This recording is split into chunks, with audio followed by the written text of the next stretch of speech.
Once upon a time, early in May, a sea trout stroked my fly. Vakende ørret. Nå smeller det, Bård. It was a nice one, a fairly good trophy fish. She had just risen to the surface moments before she stroked my self-tied fly. A pattern I believed in, one that wasn't going to let me down that day. Men Bård han har fisket med en sånn vaskebjørnvariant. Så jeg hiver på det samme. Det er kult! It was our first date. Deilig! Or maybe we met before, who knows? She breasted out of the water several times, showing off her beauty. Oi, oi, oi. A silver torpedo shimmering in the light. Oi, oi, oi. Deilig! Faen, så den hoppet, eller? Ja, sånn det. Deilig fisk. But she was unsure about me. Oi, oi, oi, oi. Ja, det var grom. Was he worthy or not? And sadly, she concluded I wasn't. Nei, fader, helvetes drit. Ai, ai, ai, ai, ai. She released the beautiful fly and vanished into the deep blue water, leaving me crushed and frustrated.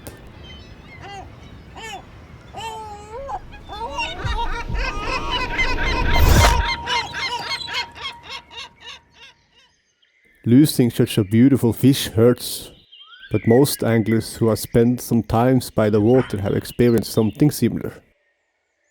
Luckily for me, this was just the beginning of a long day of fishing, and I was out there with my good friend Bård. Satt på en krill, ja. Ja. A true optimist when it comes to fishing. He always believes, no matter what kind of setback the day throws at us.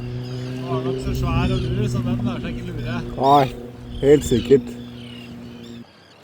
And with that kind of attitude, it often leads to fish.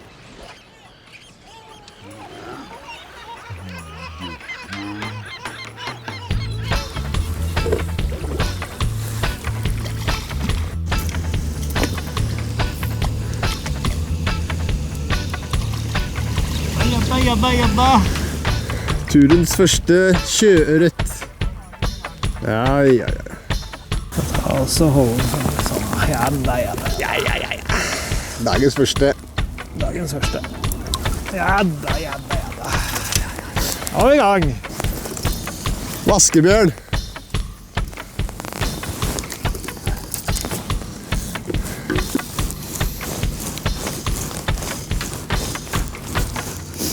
Ja, fin 6-7 hektos.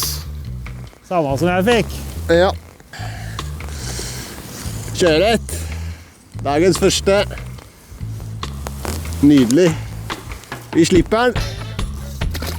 Det er bra, da har du knekt nullen. Ja, nullen er knekt, ja. When we are out fishing, we tend to always chase three things. Insanely good bonanza fishing with fish everywhere. Trophy catches that grows bigger and bigger every time they're talked about around the campfire on a late August evening. Or something fun and memorable. These unexpected moments that makes a trip unforgettable. What the day will bring is never easy to predict. But later on this trip we encountered every angler's spookiest ghosts. Perfect fishing conditions with absolutely nothing happening. So how do you deal with ghosts like that? The smartest move might be to pack up and head home to contribute to the household. For me, that means to return to my Finnish family. And in Finland there's a word that often comes to mind in situations like this. Sisu. Sisu is a concept that describes an almost unreal stamina, an unshakable determination to never give up, to keep pushing forward no matter what, until you reach your goal. For us that means moving, from spot to spot, bay by bay, until we find one of the three things we were chasing.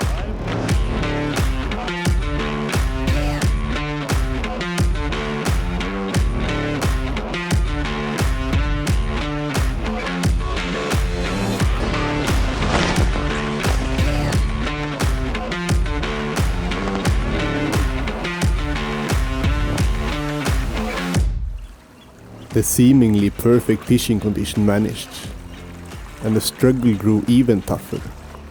The weather turned, wind picked up, and rain began to fall. Nå får jeg på meg en spey-vaskebjørn, ja. Det blir bra, det. Kanskje. Ja, Vi får se. It got a bit grim out there, the kind of damp chill that seeps into your bones. Jeg tror det blir av drua, faktisk. Det er ufseforhold, men fisken er her. In that moment I remembered. In the Gospel of Matthew it says, "Ask and it will be given to you, seek and you will find." Well, I certainly turned to higher powers, and sure enough it paid off. Sure.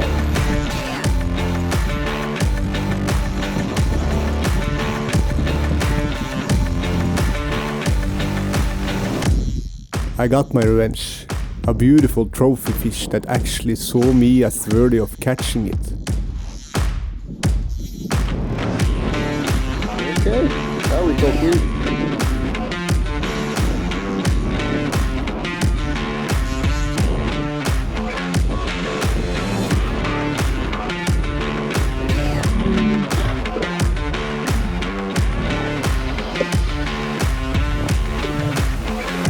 But in the heat of the moment, I didn't notice that the fish was bleeding from its gills.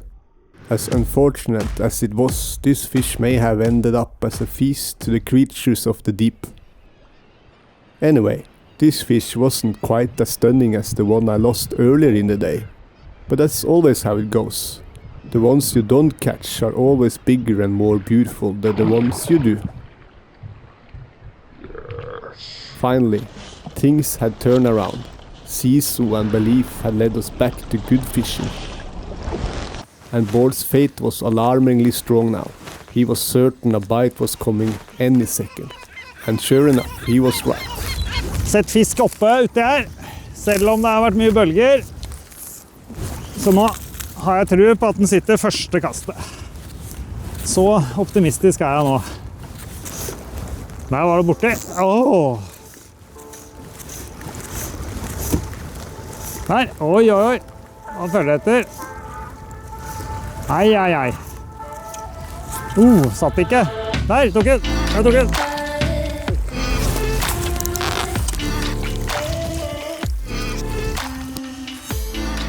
Snellefisk. Nå på snella. Det var bra denne.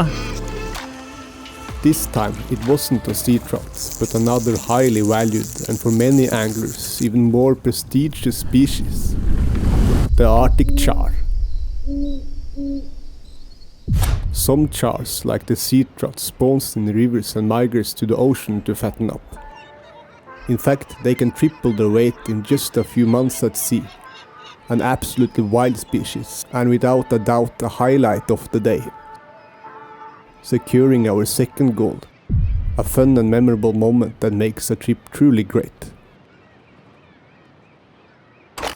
So there we stood, having gone from hell to heaven, checking off 2 of our 3 goals on our way to something that felt like a fisherman's grand slam. We had a trophy fish and a cool memorable moment with the char. All we were missing now was the bonanza. The best part, the trophy trout and the Arctic char were just the beginning of the madness that was about to unfold. Took on a small hoover shrimp.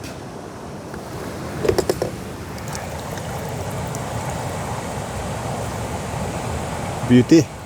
Things escalated quickly for both Bård and me.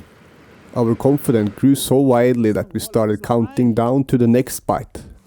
Jeg er ganske sikker på at det biter på kastet her, altså. 7 trekk til. 7, 6, 5, 4, 3. 1, 2, 3. Der biter den. Neida, bomma. Nei, lukke den. Bomma med 3 drag. Det er litt fart til dem, da. Selv om de var bitte små. Nå skal vi se sånn. Der. Sånn. Perfekt. Uten å være borte i fisken. Sånn skal det være. Må ikke ta på fisket. I hvert fall ikke når du ikke trenger. Nå er det fisk på tredje trekket. 1, 2, 3. Pause. Nå sitter den. 1, 2, 3. Nei. Nei. Nei. Oi, ai, ai, ai, ai, ai.